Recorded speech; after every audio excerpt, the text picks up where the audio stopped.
Vous êtes de plus en plus nombreux à nous suivre et à participer à l'évolution de la chaîne Afrique N24, et sincèrement nous tenions à vous en remercier. Nous lisons tous vos commentaires qui enrichissent le débat et vraiment nous vous demandons de nous soutenir, en aimant les vidéos pour une large diffusion, et pour continuer à avoir une ligne éditoriale indépendante, et vous proposer de nouvelles émissions toujours de plus en plus enrichissantes. Ne restons pas passifs, soyons actifs. Merci et à bientôt. Ticha, bonjour. Ticha, j'espère que tu vas bien. Effectivement, j'ai reçu ta sortie où tu me poses la question si le Togo avec Faure Gnassingbé vont rejoindre les pays de l'AES. Non, Ticha, je n'ose pas croire que tu blagues aussi facilement comme ça. Si c'est les blagues, alors je te dirais que c'est une mauvaise blague. Elle est de très mauvais goût. Sincèrement. Dis, Ticha, Faure Gnassingbé se lève, prend son pays appelé Togo et va le remettre au pays de l'AES. Là, c'est mal connaître les origines même du pouvoir de Gnassingbé. C'est mal les connaître. Rarement on a vu des gens opportunistes dans ce monde, comme Gnassingbé, père et fils. C'est-à-dire, ils ont cette éducation, quoi. L'opportunisme. Où ont-ils appris cet opportunisme de haut vol? Je saurais te le dire. Mais une chose est claire, hein? Ils cultivent ça. Et je ne sais pas si c'est quelque chose propre à leur famille ou c'est quelque chose propre à leur ethnie. Je saurais te le dire. Et je vais jusqu'à parler de l'ethnie ici parce que quand Faure Gnassingbé a pris le pouvoir en 2005, tu vas remarquer que tous les cadres kabyais donnaient l'impression que c'est Pacha Gnassingbé qui est le meilleur à succéder à Gnassingbé et à Dema. Ça revenait. Où il se gaussait en disant non, il est plus pragmatique, Pacha Gnassingbé, il est plus enfant du terroir, il est plus, c'est pas proche du peuple, il est plus cabier, il est plus et il est plus. Et on retrouvait même des phrases comme ça dans la presse proche du pouvoir. Il y avait des phrases comme ça. Mais qu'est-ce qui va se passer, Ticha? Quand ils ont compris que Faure était en train d'asseoir son pouvoir, ils vont le quitter les uns après les autres. Ils vont quitter Pacha Gnassingbé les uns après les autres. Ils vont regagner Faure Gnassingbé. Tous. Oubliant Pacha comme si ils ne l'avaient jamais connu. C'est par Abbas Kaboua, nous avions appris par le passé que tous ces généraux, tous ces cadres cadiens ont tellement profité de Pacha Gnassingbé que personne n'osait croire qu'ils allaient l'abandonner comme ça. Quand madame est malade, Pacha Gnassingbé. Quand monsieur est malade, Pacha Gnassingbé. Quand monsieur veut venir se faire soigner en Europe, Pacha Gnassingbé. Quand madame veut venir se faire soigner en Europe, Pacha Gnassingbé. Quand l'enfant veut venir étudier en Europe, Pacha Gnassingbé. Mais l'opportunisme est dans. Les gars ont oublié Pacha Gnassingbé. Je me rappelle des premières élections législatives. Quand Pacha Gnassingbé avait gagné du côté de Kara haut les mains et qu'il se baladait dans le septentrion à soutenir ses amis du RPT, a gagné aussi aux législatives. On disait, Pacha était tout quoi. On nous disait que non, c'est le vrai fils. C'est Gnassingbé Yadimam, ça. C'est le prototype, c'est lui qui incarne le mieux le père. Tu remarques que c'était au fait un opportunisme. C'était deux opportunistes. Et c'est pour ça que je lis ça à l'ethnie. Et quand je dis à l'ethnie, je parle des cadres de cette ethnie. Je ne parle pas du petit Kabier qui doit galérer comme moi. Je parle du cadre Kabier. Et le cadre Kabier, c'est lui qui doit tirer le petit peuple. Donc à partir du moment où lui, il montre au petit peuple que ce n'est pas l'opportunisme, que l'on s'en sort, ne sois pas étonné que dans la région là, beaucoup y pratiquent aussi cet opportunisme. C'est pour ça que je parle d'un Gnassingbé qui aurait eu ça peut-être dans la famille ou au sein même de leur ethnie. Maintenant, si Faure Gnassingbé va rejoindre l'AES, oh, teacher. Par le passé, j'avais fait des éléments audio où je prenais l'exemple de deux policiers. Puisque ces dernières 20 ans, je vis en Europe, je vis en Allemagne et j'ai pu observer comment ça fonctionne. Tu es dans ta voiture, tu as violé au feu rouge, tu as violé à un feu rouge, pardon, ou tu as fait une infraction routière. D'habitude, tu es arrêté par deux policiers. Le premier policier, lui, il est menaçant. Il te dit, écoute, c'est ceci, c'est cela que tu as fait. C'est ton infraction, ça. Tu dois payer. Tu essaies de discuter. À peine tu commences, et l'autre vient très gentiment. Et non, il est si doux que tu sors ta carte bancaire et tu paies sur le champ. Il est si doux à telle enseigne que tu acceptes que oui, effectivement, j'étais en infraction. C'est le rôle que la France a donné à Faure Gnassingbé. Et ce rôle-là, vous allez le remarquer avec leur média phare. Le média dans lequel l'ex-ambassadeur Kogoé va, Sogoyou Kogoé va, et insulte du matin jusqu'au soir la France. C'est-à-dire, il insulte la France à telle enseigne, tu te dis, mais dis donc, qu'est-ce qui se passe ici? C'est là que se trouve le piège. Si les Africains ne sont pas éveillés, ils vont penser que Sogoyou Kogoé est en train de faire un travail de fond pour l'éveil de conscience. Et c'est là rejaillit l'opportunisme dont je parle, du cadre Kabier. Pour conserver le pouvoir là, ils sont prêts à tout. Ils sont prêts à jouer à tous les rôles. De Guignol jusqu'aux figurants, ils sont prêts à prendre les rôles là. Sinon, la manière dont on insulte la France sur le média de Faure Gnassingbé du côté de Lomé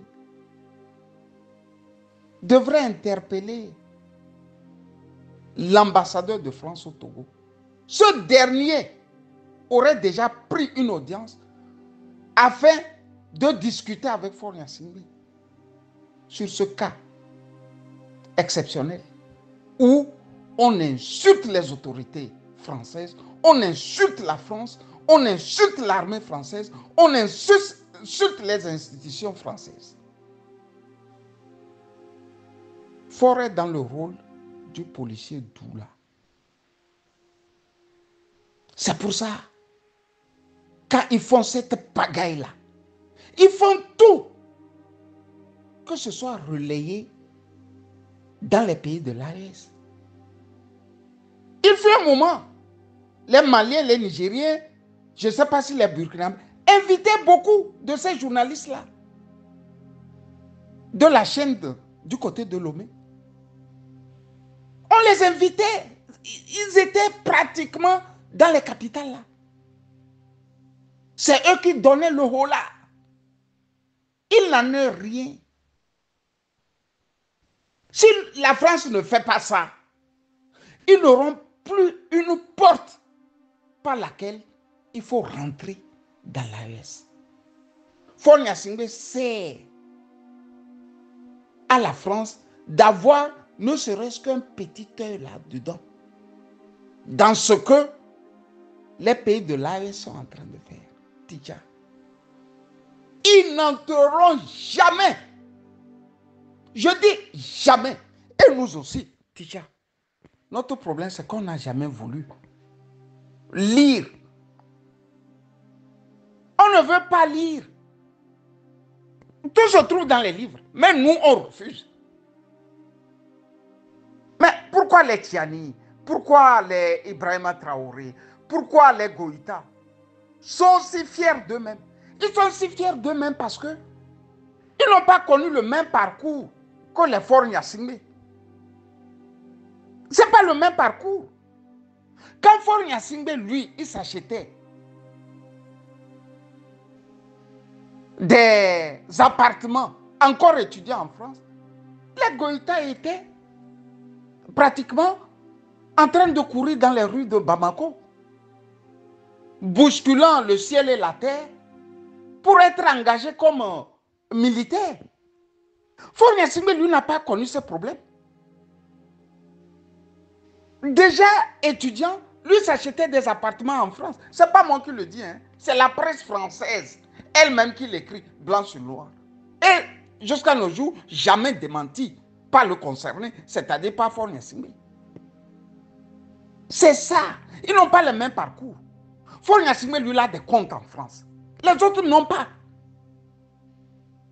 Et le pouvoir que son père lui a légué vient d'errer de la France. Jacques Foccart, qui a pratiquement côtoyé Eyadema au point de devenir le mentor d'Eyadema, décrit bien ce que Eyadema pense de son pouvoir et de la France. Dans ses mémoires, il a écrit, mais ici, Jean-François Probst, qui a été conseiller de Jacques Chirac, reprend aussi dans l'un de ses livres qu'il a titré Chirac et dépendance. À la page 83, il reprend textuellement ce que Eyadema disait de son pouvoir. Qu'est-ce qu'il dit? À la page 83. Il dit: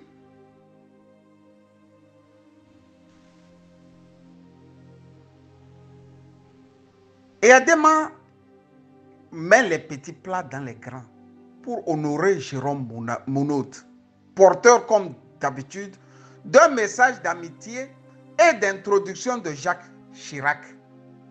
Dans son livre, l'ex-conseiller de plusieurs chefs d'État africains, Jacques Foccart, donne un raccourci saisissant des dispositions d'Eyadema envers notre pays. Notre pays ici, c'est la France. Plus tard, quand nous aurons des différends à régler, il me dira à plusieurs reprises, pas une seule fois, hein. Eyadema dit ça à Jacques Foccart à plusieurs reprises. Écoutez, C'est Adema qui le dit, hein. Écoutez, si la France ne veut plus de moi, vous n'aurez qu'à me le dire.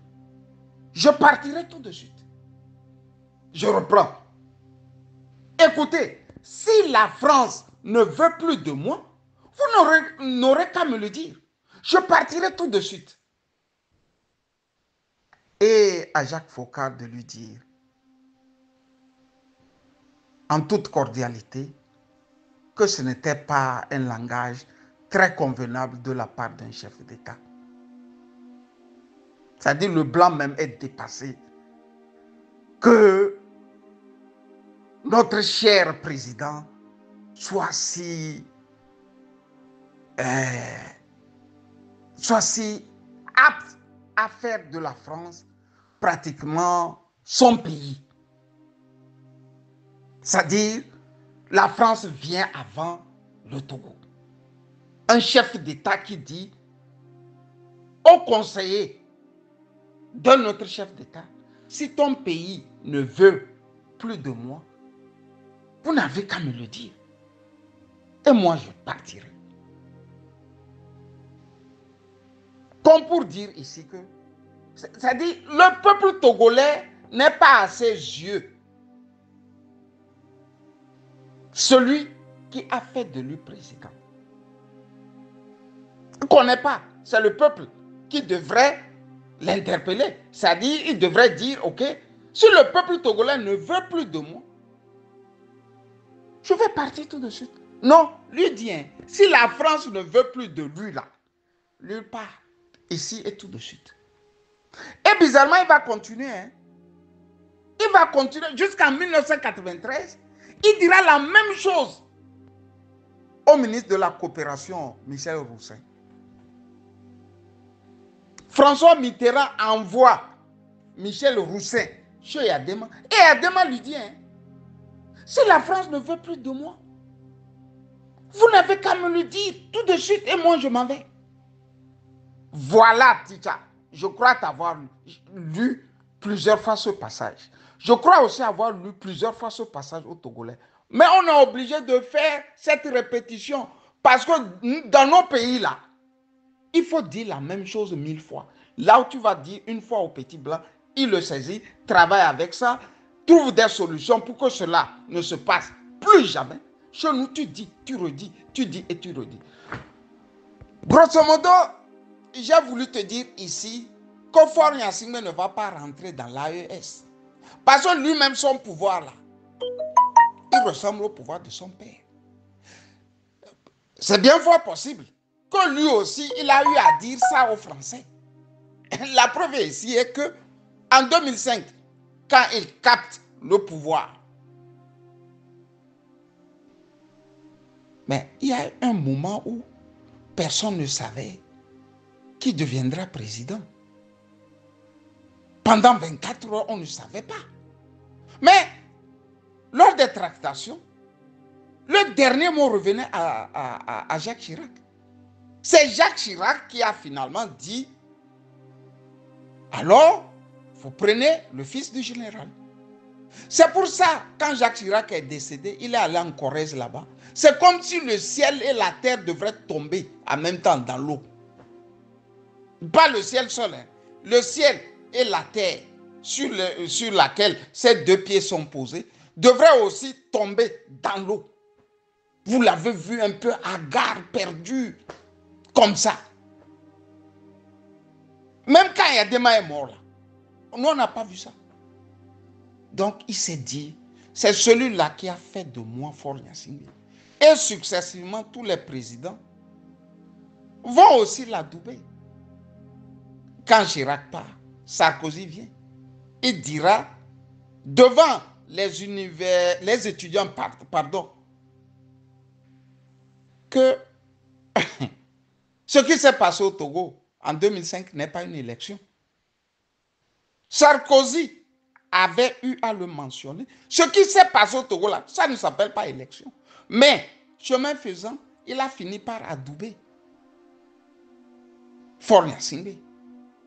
Et c'est dans ce méli-mélo qu'on a chassé du puits d'Obi-Dobi des porcs de Lomé pour mettre l'ami Bolloré, l'ami de Nicolas Sarkozy.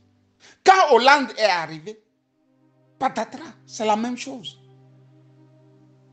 Mais